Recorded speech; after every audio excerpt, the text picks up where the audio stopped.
Dans cette vidéo, on va s'intéresser au mouvement d'une particule chargée de charge Q dans un champ magnétique B qu'on va supposer être uniforme et constant et s'écrire B égale une constante B fois le vecteur EZ, avec le vecteur EZ qui sera un vecteur qui sera perpendiculaire à vous, un vecteur EX ici et un vecteur EY comme cela. Donc on va mettre un axe TY ici et puis un axe des X ici. Donc on sait que d'après la deuxième loi de Newton, l'équation du mouvement d'une particule, ça va être m dv sur dt égale somme des forces. Ici, c'est une particule de charge Q qui se déplace à la vitesse v, Q, v vectoriel b. Il n'y a pas de champ électrique.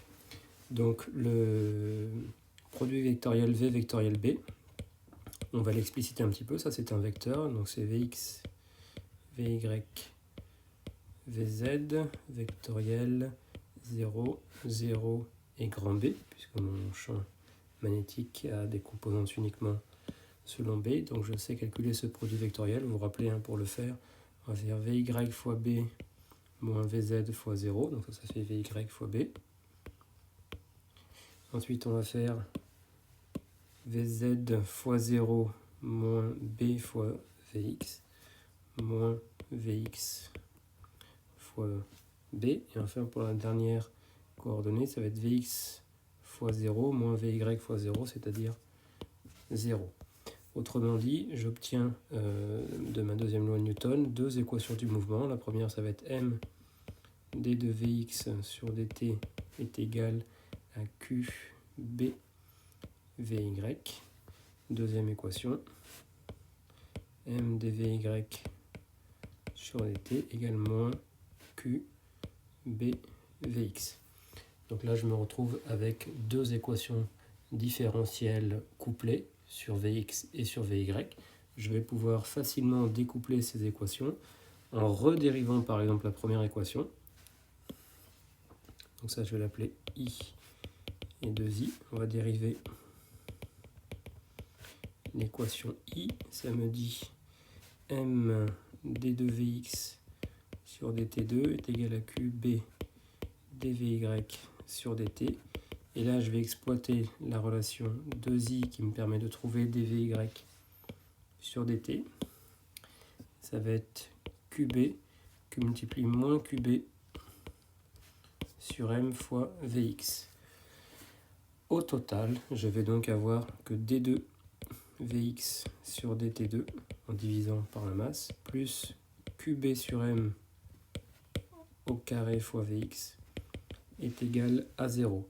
J'ai donc une équation différentielle linéaire d'ordre 2 coefficient constant sans terme de frottement, c'est-à-dire une équation d'oscillateur harmonique.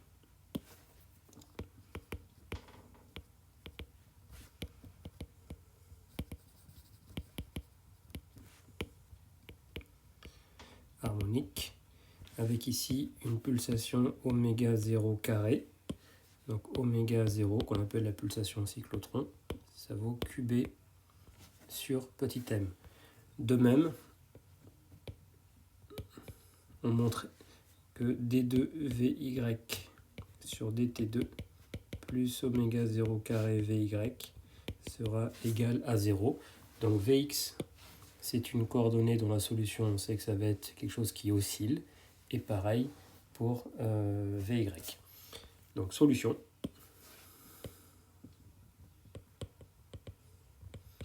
Ça va être pour Vx, quelque chose de la forme Vx de t égale A cosinus oméga 0t plus B sinus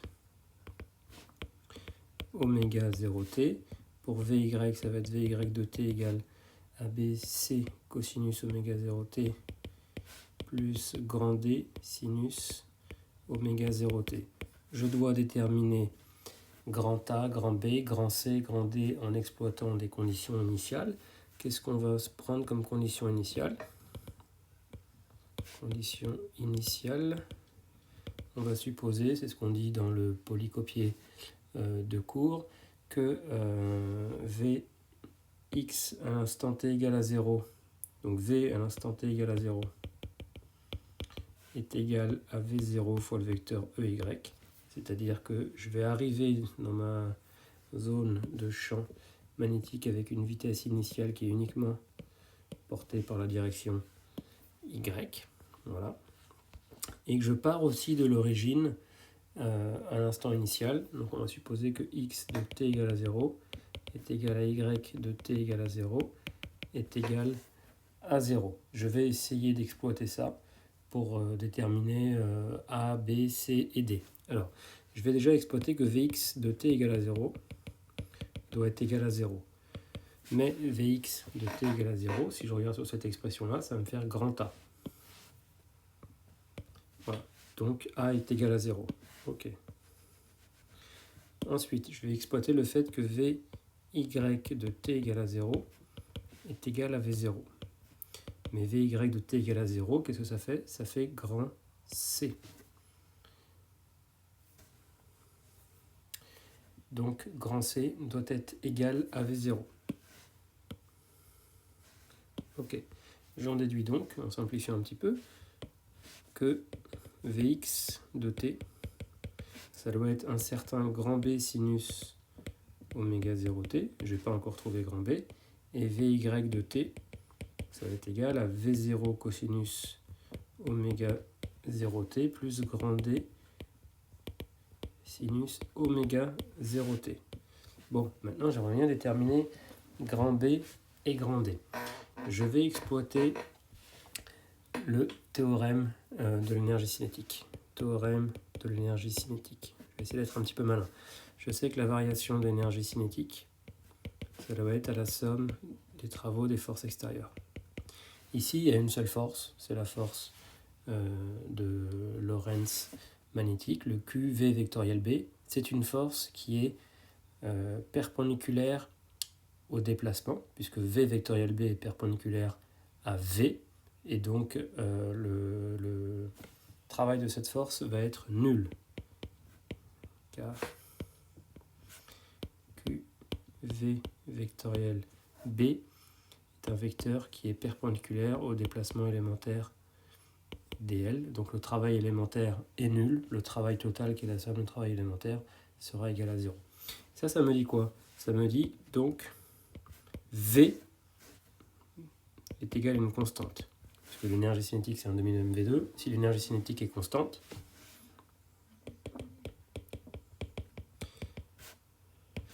ça veut dire que la vitesse est constante. Et la vitesse, qu'est-ce que c'est? Donc je peux aussi écrire que V carré est égal à une constante. Cette constante, c'est celle à l'instant initial, c'est donc V0 carré. Bon, mais je vais donc calculer V carré. V carré, c'est Vx carré plus Vy carré. Donc je dois avoir que Vx carré, qui a priori dépend du temps, plus Vy carré, doit être égal à V0 carré. Que vaut Vx carré? Ça vaut B2 fois sinus carré oméga 0t plus Vy carré, c'est-à-dire V0 cosinus oméga 0t plus grand D sinus oméga 0t au carré doit être égal à V0 carré. Je vais développer ici la parenthèse qui apparaît là. Donc ça, qu'est-ce que c'est? C'est V0 carré cosinus carré oméga 0t plus d carré sinus carré oméga 0t plus 2v0 grand D sinus oméga 0t cosinus oméga 0t. Ok, je vais mettre en facteur ce que je peux mettre en facteur. Donc en particulier, je vais mettre sinus carré oméga 0t en facteur. Donc là, je vais avoir B2 plus D2 qui multiplie sinus carré oméga 0t plus V0 carré cosinus carré oméga 0t plus 2 V0 grand D sinus oméga 0t cosinus oméga 0t doit être égal à V0 carré. Ok, alors je peux même encore aller un cran plus loin. Vous voyez que le V0 carré ici, le V0 carré cosinus carré oméga t. Donc si ça, je le passe de l'autre côté, ou plutôt ça, je vais le passer de ce côté-là, je vais me retrouver avec B2 plus D2 que multiplie sinus carré oméga 0t plus V0 carré que multiplie cosinus carré oméga 0t moins 1. Ça fait moins sinus carré oméga 0t plus 2 V0 grand D sinus oméga 0t cosinus oméga 0t doit être égal à 0. Donc je vais mettre maintenant mon sinus carré oméga t en facteur. Donc je vais avoir B2 plus D2 moins V0 carré que multiplie sinus carré oméga 0t plus 2 V0 grand D sinus oméga 0t cos oméga 0t est égal à 0. Je vais diviser par un sinus de oméga 0t. Et puis je vais passer cette chose-là. Non, je vais laisser comme ça. Donc je vois que B2 plus D2 moins V0 carré que multiplie sinus oméga 0t doit être ou plus 2 V0 grand D cosinus oméga 0t doit être égal à 0 ici, et ça va être vrai quel que soit le temps. Ce n'est possible que si ça est égal à 0 et ça est égal à 0.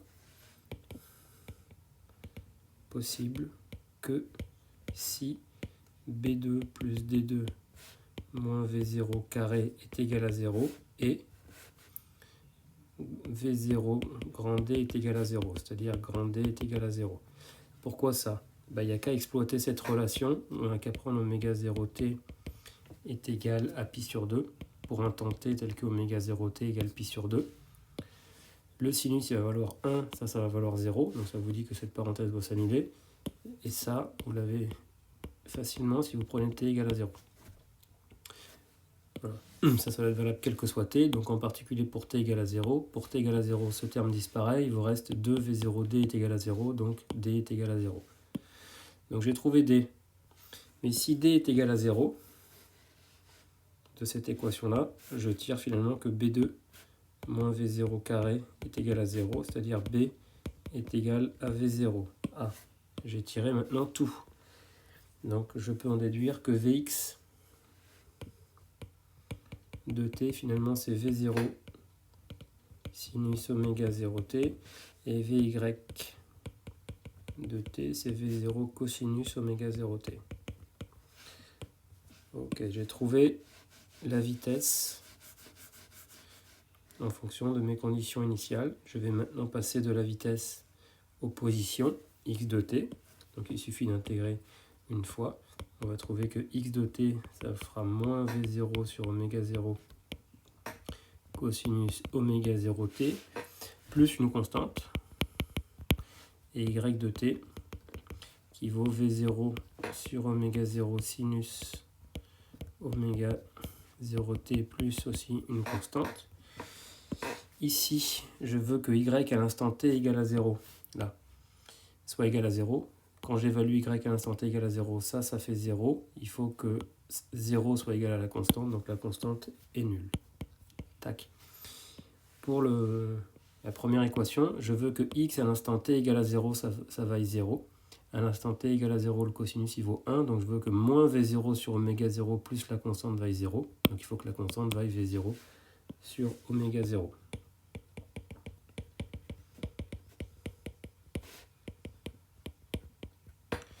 Ok, je peux poser, on pose grand R égale v0 sur oméga 0, ça c'est bien homogène, parce que là j'ai du lt-1, et là j'ai du t-1, donc lt-1 sur t-1, ça fait bien une longueur, grand R, et je trouve que x de t, c'est donc grand R, facteur de 1, moins cos oméga 0t, et y de t, c'est grand R sinus oméga 0t. Voilà, j'ai trouvé la solution pour la trajectoire, pas pour la trajectoire, pour les équations horaires x de t, y de t. Maintenant, justement, je cherche la trajectoire, c'est-à-dire je cherche à exprimer y en fonction de x ou x en fonction de y. Donc il faut que je me débarrasse du temps. Donc là, l'idée pour se débarrasser du temps, ça va être tout simplement d'essayer d'exploiter le fait que cos carré plus sinus carré, ça vaut 1. Donc si je fais x moins r ici, ça fait moins r cosinus oméga 0t. Je l'élève au carré. Ça fait R2 cosinus carré oméga 0t. Y au carré, ça fait R2 sinus carré oméga 0t. Je suis malin, je vais sommer ces deux contributions.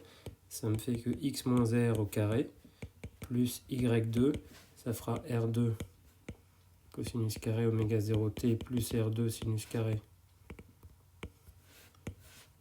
oméga 0t. Je vais mettre en facteur, donc là ça disparaît. Donc ça fait 1. Cos carré plus sinus carré, ça vaut 1. Donc je me retrouve finalement avec l'équation finale, x moins r au carré plus y2 est égal à R2. Je trouve que ça c'est l'équation d'un cercle.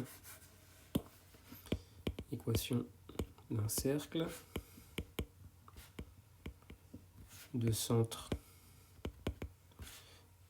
R est 0 et de rayon grand R.